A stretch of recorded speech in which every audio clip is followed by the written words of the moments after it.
What is a computer?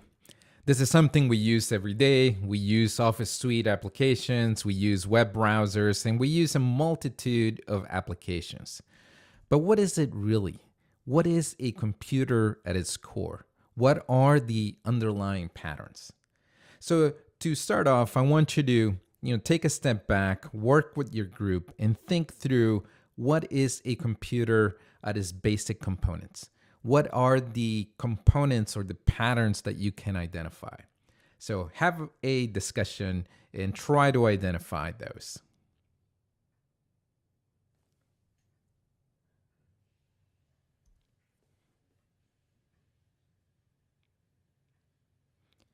So now that you've had some time to think about it, without a doubt, you would have come up with a lot of different models or a lot of different observations.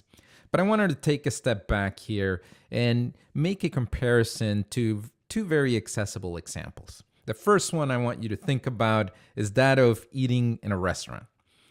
This is something we do repeatedly, and it's something we're familiar with. Making our orders or issuing our commands, it's equivalent to making input into a computer. The waiter carrying our order to the back room is the messaging system in the client server manner, which is often talked about when it comes to computers. And you can see here some of those patterns being analogous to a computer system. So here are our users, here is the waiter, and we can even think about the work environment of a kitchen as being similar to what we have in a computer system. The place in where the recipes are kept, the containers could be the storage, the work area of the kitchen is the RAM onto which you load that information, and the chef could carry out those instructions much like a CPU carries out instructions. Now, we could also think about this in terms of a researcher or a student carrying out some work at a library. The orders that he would place with the librarian in this case, the work that gets performed would be by the librarian moving about the library. Now, we could even talk about here about a very senior librarian, say someone over 100 versus somebody who is much younger. And we could start to talk about the comparisons of performance of a CPU. And just like we talked about in the case of the kitchen, the work area in which you're seated has some limitation, which is true for all computer systems. You couldn't load all the books of the library at the same time, they wouldn't fit, and you'd have to work with a batch at a time. Now, an observation that can be made off of these two examples is that they're domain specific. Much like a simple calculator has a fixed program and we interact with it through the keys that we're familiar with, these are specific in domain-centric examples. Now, the wonderful thing about our modern computers is that they can run any program we can conceive of. And that is why we have such an abundance of rich applications on our computer systems today. Now, to start off, we're going to be working in the stack of technology that is one of the ones that we're most used to, which is the stack of the web. We'll work with a web browser, and we'll start off gentle. We'll start off with declarative programming, which is more accessible, and we'll talk about three different components within this platform. The first one is HTML. So if you think about a page, this is how things are placed on the page, the layout. The second one is CSS, which is styling. This is how do we style those components that are on the page. And in subsequent lessons, we will look at the logic that we use within this document, which would be in the JavaScript language. So that's a lot of words. Let's go ahead and get started with a simple example. And in the long tradition of computer science and software applications, we will write a hello world. So let's move over to our editor. And in this case, we will be using Visual Studio Code. And if you do not have it already, you can download it. Let me go ahead and move to the browser so I can show you where you can download it from. If you just do a search on your browser for VS Code is the name of the editor. This is a free editor that you can download from this address. It exists for all operating systems, and it is a pretty successful and widely used editor. So let's go ahead and navigate now to our editor. I've downloaded it, installed it, and now I'm going to go ahead and write our hello world. So I'll start off with the simplest possible way by simply writing hello world. And then I'm going to save that to my desktop. I'm going to create a new folder where I will hold my samples. And so I will do that. I will create the folder, and then I will call it hello.html. And the extension is simply an indication to my operating system that this file contains HTML. So I'm going to go ahead and save it. Then I'm going to go ahead and open up the folder, and I'll show it here to you in our video window. And you can see there that that file exists now. So next I'm going to move back to the browser. I'm going to open up a blank tab, and then I'm going to drag and drop that file. And you can see there that I'm doing that. And you can see also that we have hello world on the page. Now that is simply the browser loading up the file that we wrote. There are no instructions that we're giving it other than entering some text. And so that is simply what it gives us back. Hello world. Now, next we're going to do something that has a little bit more meaning to the interpreter, and we're going to write some tags. The way in which you author content in the web document using the HTML hypertext modeling language is by writing tags. And so the very first thing that we're going to do is we're going to write a header, and this is in H1 header. And we're going to put the text that we wrote previously inside of those tags. And as you'll note, there is some symmetry to it. Not all tags have it, but many of them do. So I'm going to go ahead and save that file, and then I'm going to move back to my browser. And when I reload it, you'll see that there is a change. And the reason for that is that we're now letting the browser know this is a header, treat it accordingly, and that is why we have different formatting. Now, if we go back to our editor and write another tag, in this case, I'm going to write a paragraph tag, and inside of it, I'm simply going to repeat the text that we had before several times. And you'll see that when we go back to the page and we reload that, you can see there that these two different bits of text are being treated differently, right? One of them is a heading, the other one is a paragraph. And so we're starting to author some of the layout of this page. I'm going to go back to the editor once more. And in this case, I'm going to write a tag. This is a hyperlink. This is the mechanism through which all of the documents of the World Wide Web, the billions and billions of documents that exist, are connected. In this case, we're going to enter a very simple address. We're going to connect to the webpage of MIT, and the address is mit.edu.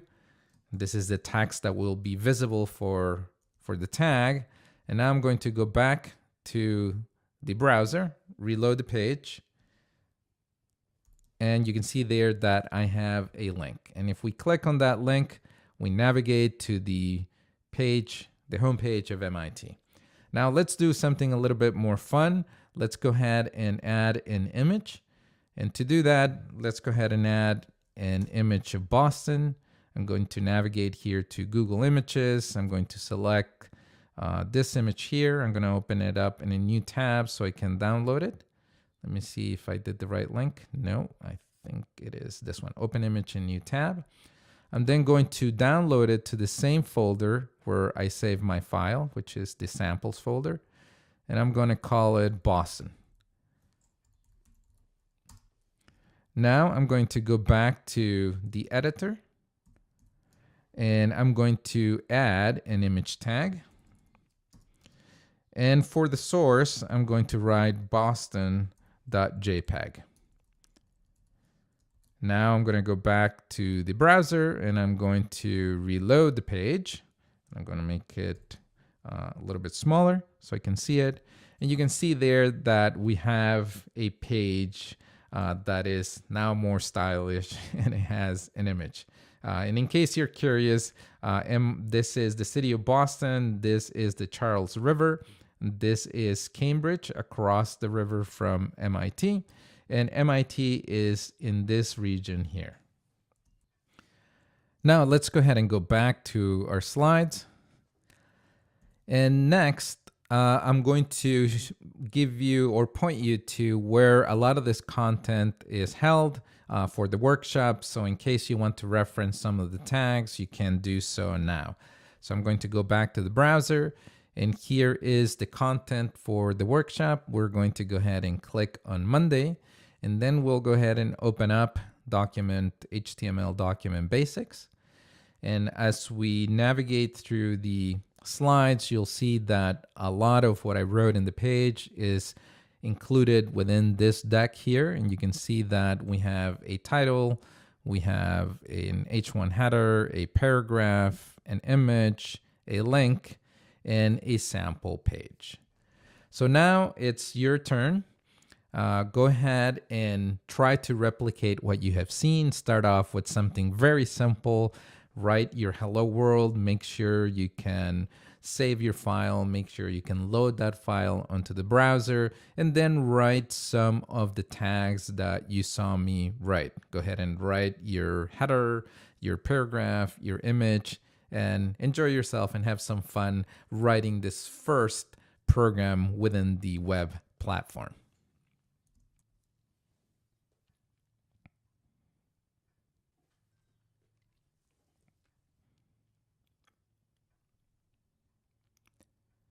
Next, we're going to write some geometric shapes at a little bit more lower level in our instructions, and we're going to make use of CSS attributes in order to do that. So I'm going to navigate back to the content on the HTML site, and the next thing that we're going to do is that we're going to add a couple of geometric shapes. As you can see there, we're going to be using the div tag, and we're going to be using style. Now the attributes within style are from CSS, and you can see the result there on the left hand side. So I'm going to move back to my slides. I'm going to move forward, and I'm going to go ahead and open up that slide so I can copy and paste this onto a new file. And I'm going to call the new file shape. I'm going to go ahead and copy, and then I'm going to go ahead and save, and I'll call it shapes.html. I'm putting it within the same folder. I'm now going to go back to the browser, and I'm going to drag and drop that new file. I'll go ahead and show you what I have here on the folder, the shapes.html file onto the browser. So I'm going to go ahead and do that. And you can see there that I have the solid black circle that the instructions that we wrote for define. So let's go ahead and take a look at what we have here. We have the Z index. I'll comment more on that in a minute. The position is absolute. We're placing it in a specific place within the page. We have left, which refers to the horizontal axis. We have top, which refers to the vertical axis. Then we have a height and width, a border radius, in this case of 50%, which is what makes it round. If we make it 0, it would be square, and then a color. Now, the next thing that I'm going to do is that I'm going to make the shape 3 times bigger, and then I'm going to change the color. Let's go with green in this case. I'm going to reload the page, and we see that we have a much bigger shape. Now, if we wanted to move the image around, we could do so by changing left and top. And so let's move it 200 over and go up by 100. So if we reload the page, you can see there that we have moved the position of this element. Now let's go back to the slides and make some comments. But before we do that, I believe I have some comments on the coordinate system here. And you can see there the horizontal axis, what is normally called X, is called left within the CSS language. Then we have the vertical axis, often called Y, which is top in this language. And then the Z index, the one you can think of it as a line coming out of the page, would be the Z index. And within the slides, I believe I have some diagrams as well. And as I move forward, you can see there the coordinates that I just mentioned and the labeling that is given. Now, before we do anything else, I want you to have some practice at creating these images and try to replicate the work that I've done. So define your shape, change your colors, change your height and width, play a little bit with it, get comfortable with the syntax, and make sure that you can recreate what we just saw.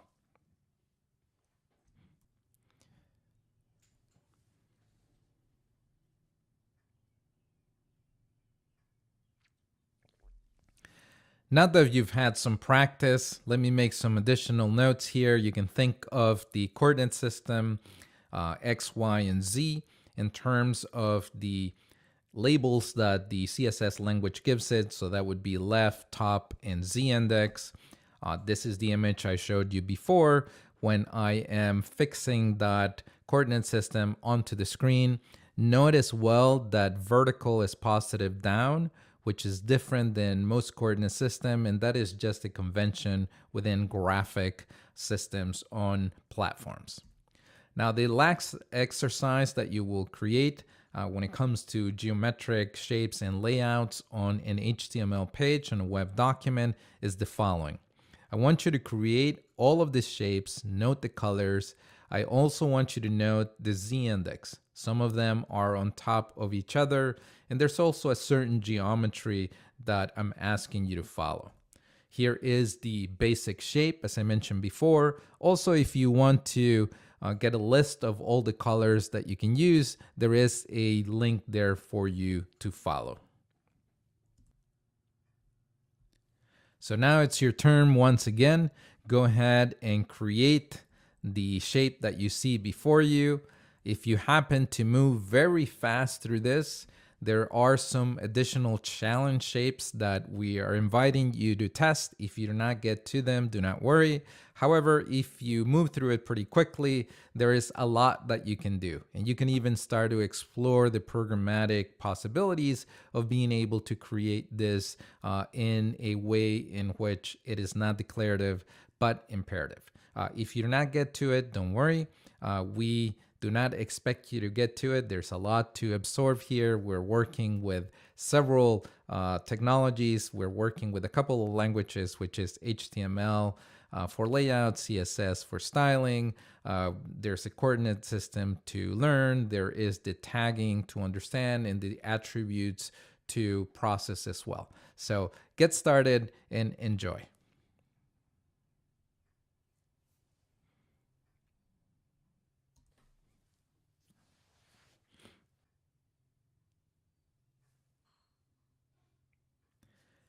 Now that you've had some opportunity to create some HTML content, we're going to move for the last activity of this session to look at the Bootstrap platform. Bootstrap is by far the most widely used templating system that exists on the World Wide Web. It is the largest open source project that exists, and it is a resource that is used to create thousands upon thousands of websites all over the world. Now, they also provide us with some templates that we can use, and we're going to do a couple of examples based on that. If you navigate to the course content, you'll see here that we have a number of resources, and we're going to start off with the cover example. This is a template that has on the back of it an image, and all we're going to do is we're going to replace that image. One of the points I want to get across is that although it is a very sophisticated amount of programming that went into these pages, you can do minor tweaks to display your content and be able to get a pretty impressive looking web document. So I'm going to go ahead and download this now. It's called cover.zip. I'll save it to the folder where we have been working. I'm going to go ahead and show you that, and then I'm going to extract the zip, and I'm going to move into the folder. As you can see there are 3 images called 01, 02, and 03. There is a cover, which in this case is a separate CSS file that's being referenced by index.html. And I'm going to move here to the tab that we have been working on. And I'm going to go ahead and drag and drop that file onto the browser. So I'm going to do that now.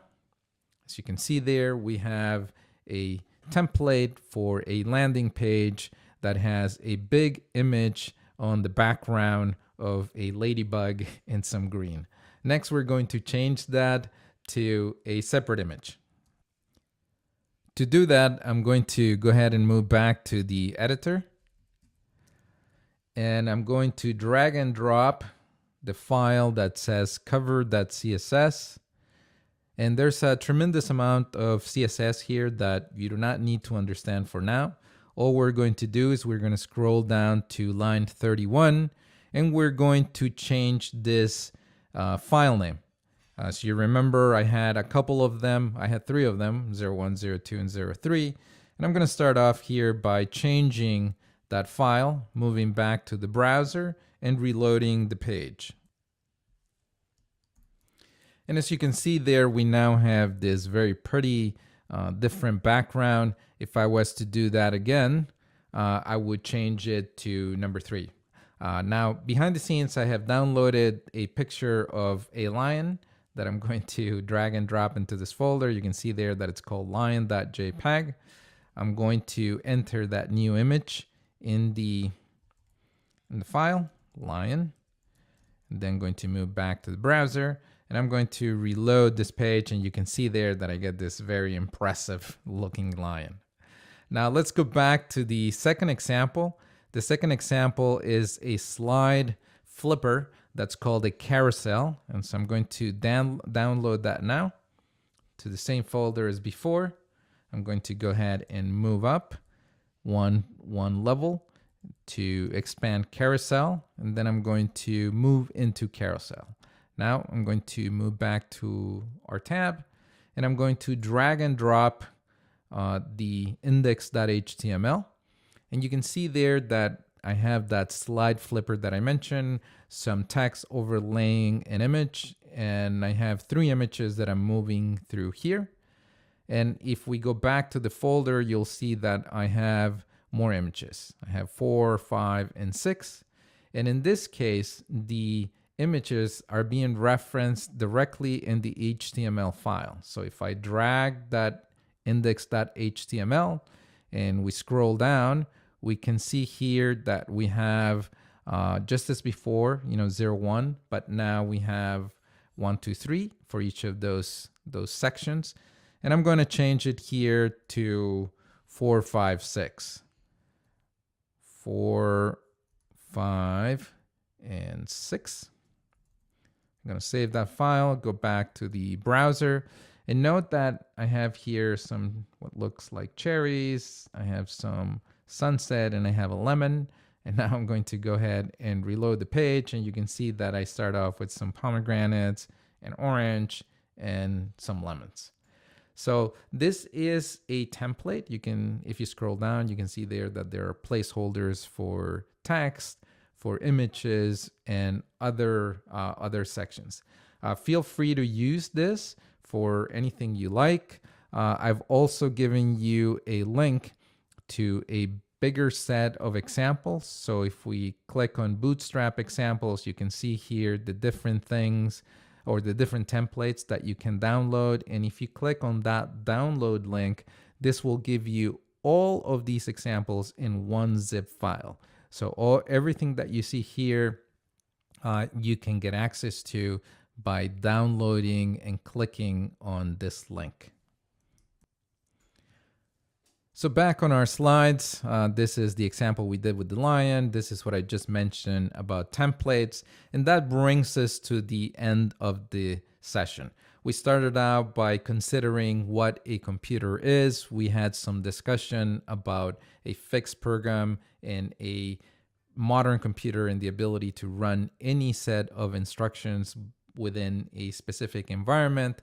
We talked about the web stack, we talked about HTML, CSS, and mentioned that in the future we will be working with JavaScript.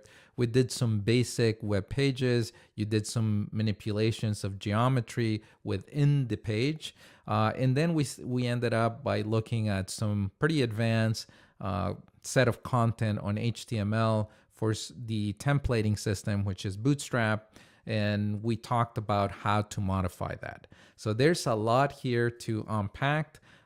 You should practice and get comfortable with these concepts. They're very useful for many things. Certainly web programming is one of the largest platforms that exist. And when it comes to the client, it is the client that is used today. So this is something that will be very useful for you in the future. And for today, let's go ahead and wrap it up. Happy coding and goodbye.